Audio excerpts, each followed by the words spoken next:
पर आप लोग पहुंच जाते हो और वहां जाकर कह देते हो कि हमारे जीवन में ये संकट है, इसको टाल दीजिए, हमारे जीवन में ये कष्ट है, इसको मिटा दीजिए। शिव महापुराण की कथा कहती है हमें किसी आडंबर की ओर, अंधविश्वास की ओर हमें नहीं जाना। ऐसा संसार में कोई नहीं जन्मा जिसके जीवन में दुख नहीं आया।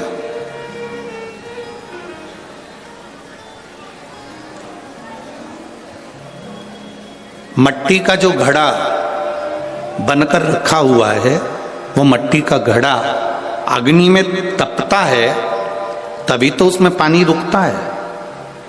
अगर मट्टी के घड़े को अग्नि में नहीं तपाया जाएगा, मट्टी के घड़े को अगर अग्नि में नहीं तपाएंगे तो उसमें पानी नहीं भर सकते। वो घड़े में पानी डालोगे तो घड़ा टूट जाएगा।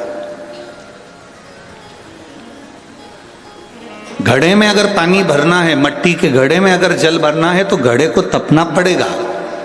घड़ा तपेगा तब उसमें पानी भराएगा। और अगर वो घड़ा तपा नहीं है, ऐसे कैसे ही रखा हुआ है, बस मट्टी का तुमने घड़ा बना लिया, उसको अग्नि में नहीं तपाया, तो उसमें पानी की बूंद पड़ेगी, पानी पड़ेगा और वो गलकर नीचे गिर जाएगा।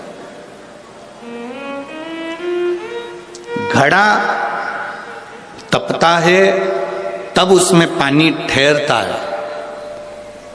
दुख जब जिंदगी में आता है तो ये हमको तपाता है। क्यों तपाता है?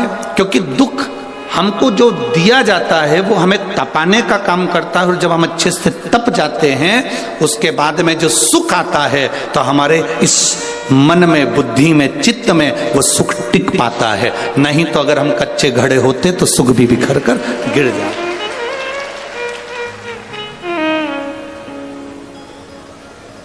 वो सुख भी समाप्त हो जाता।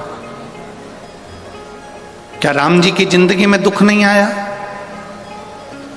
क्या भगवान कृष्ण के जीवन में दुख नहीं आया?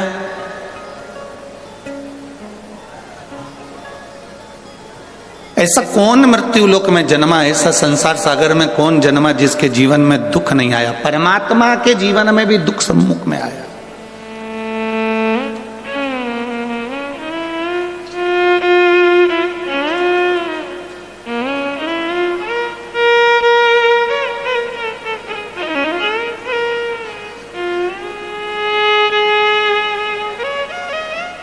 एक बात हमने बहुत पहले कथा में कही थी, आपके स्मरण में अगर होगा, जितने लोग टीवी पर कथा सुनते होंगे उनके स्मरण में होगा।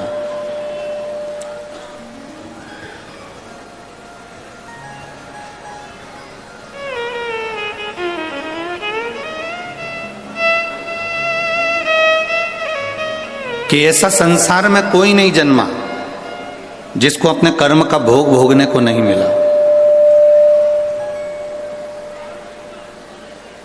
जो मृत्यु लोक में जन्मा है उसे अपने कर्म का भोग भोगना ही पड़ता है। बस अंतर इतना है कि सबका पेपर, जैसे परीक्षा हॉल में एग्जाम देते समय सबका पेपर, सबका जो पत्र है, पेपर है, वो अलग अलग होता है, उसी तरह हमारी जिंदगी में भी सबके एग्जाम देने का पत्र, पेपर अलग अलग होता है।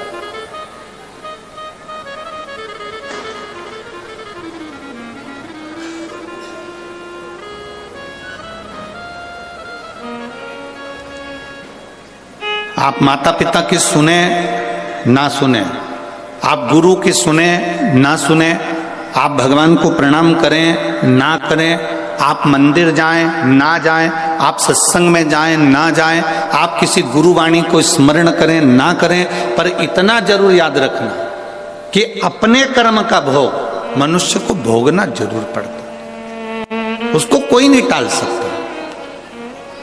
अब कोई कह दे कि गुरुजी हमारे जीवन में ये संकट है, हमारे जीवन में ये दुख है और हम बड़े दुखी हैं, तो तुम एक बात का स्मरण करिए, कई लोग तुम्हारे दुख के चक्कर में तुम्हारा फायदा उठाने का प्रयास करेंगे।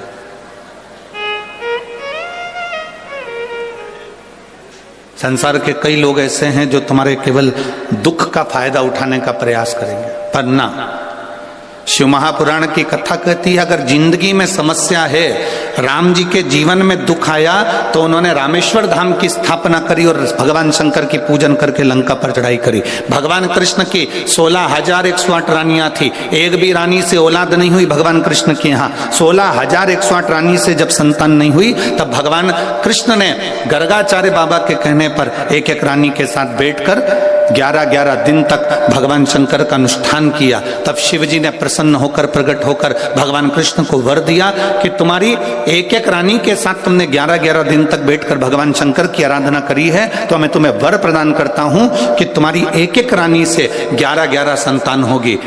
10 छोरा 1 छोरी, 10 बेटे 1 बेटी। भगवान कृष्ण की 16,108 रानियों से इतनी संतान उत्पन्न हुई। 1,77,186 संतान भगवान शंकर की कृपा से भगवान कृष्ण के घर में हो गई।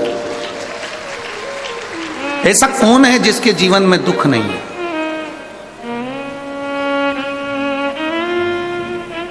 ऐसा कौन है जिसके जीवन में कभी तकलीफ नहीं आई? आती है, कष्ट आता है, रोग आता है, बीमारी आती है, दुख आता है, पर मैंने तेरे ही भरोसे बाबा, तेरे ही भरोसे हवा बिच उड़ती जावांगी बाबा, डोर हत्तो छड़ीला में कटी जावांगी।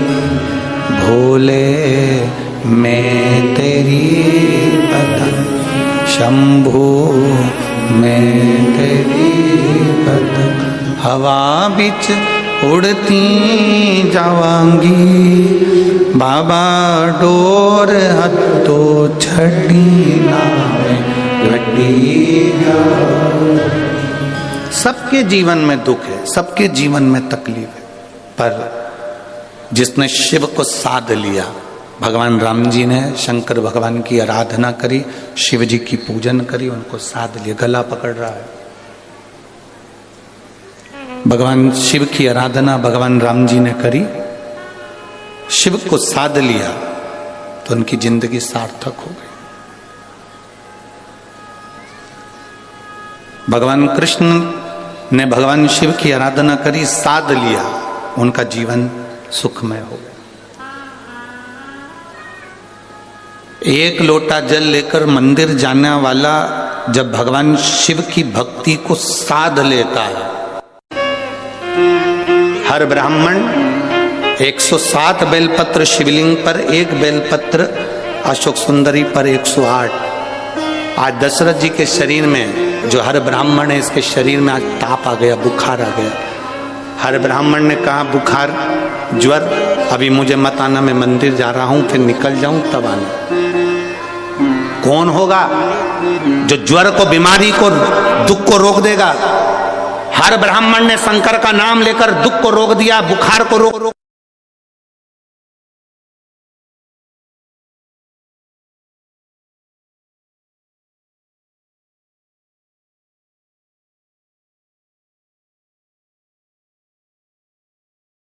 हर ब्राह्मण ने जैसे ही सुना स्त्री के रोने की आवाज, तो चिल्लाकर पूछा कौन है? दीवाल के पीछे कौन है? ये दीवाल के पीछे कौन है? कौन?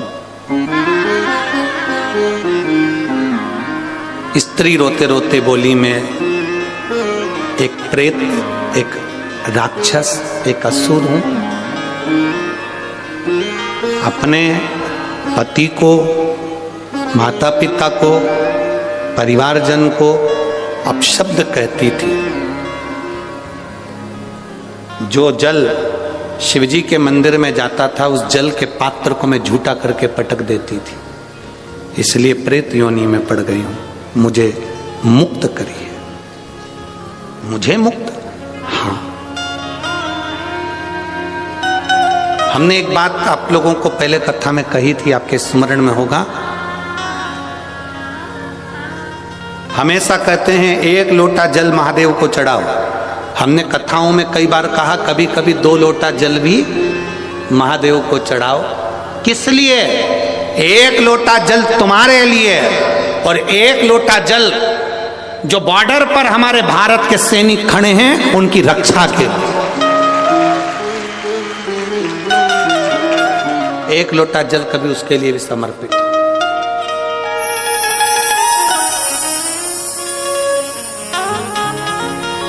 पूछा हर ब्राह्मण ने, तुम कौन? मैं प्रेत, मैं प्रेत।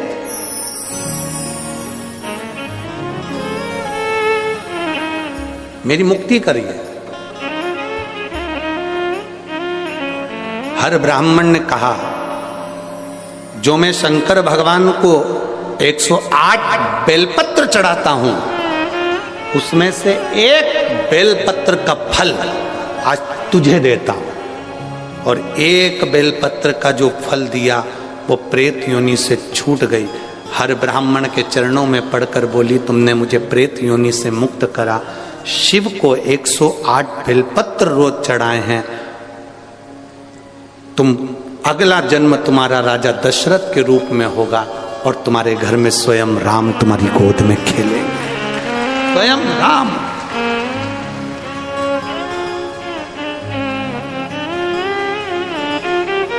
आप में से कितने लोग हैं जब आपके कोई परिचित बीमार होते हैं तो हॉस्पिटल में देखने के लिए जाते हो? जाते हो सब लोग? जम के तो बोलो जरा, जाते हो?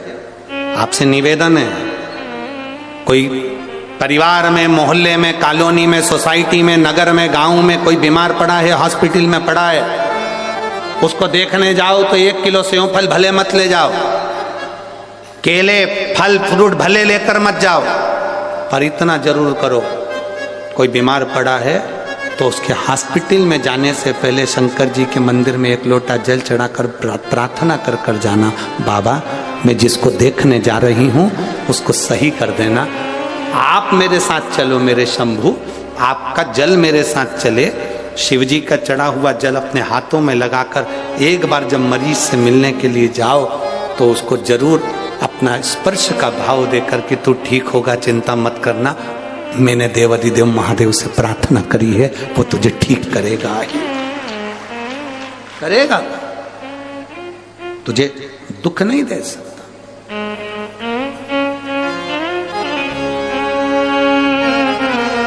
आप प्रार्थना करो उससे,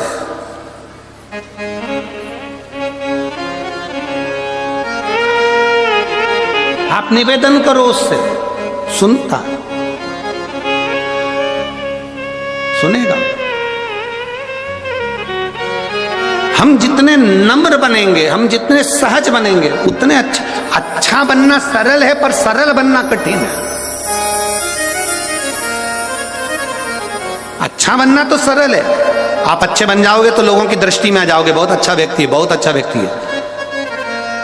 अच्छे व्यक्ति लोगों की निगाह में रहते हैं। बोलो सही है कि गलत है? अच्छे व्यक्ति लोगों की निगाह में रहते हैं, पर जो बिल्कुल सरल हो जाता है, एकदम सहज हो जाता है, वो निगाहों में नहीं दिल में रहता है, दिल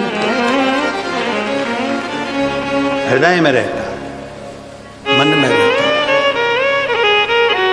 और मेरे भोले तेरा सहारा है, मेरे भोले तेरा सहारा है, मेरी नैया का तू किनारा है, मेरी नैया का तू किनारा। अच्छे व्यक्ति, अच्छा बनना सरल है पर सरल बनना कठिन है। अच्छे व्यक्ति लोगों की निगाह में रहते हैं, दृष्टि में रहते हैं, अच्छा है, बहुत अच्छा है, बहुत अच्छा। अच्छा नेत्रों में रहता है पर सरल व्यक्ति दिल में रहता है। सरल होना कठिन है। एक माता ने पत्र लिखा है,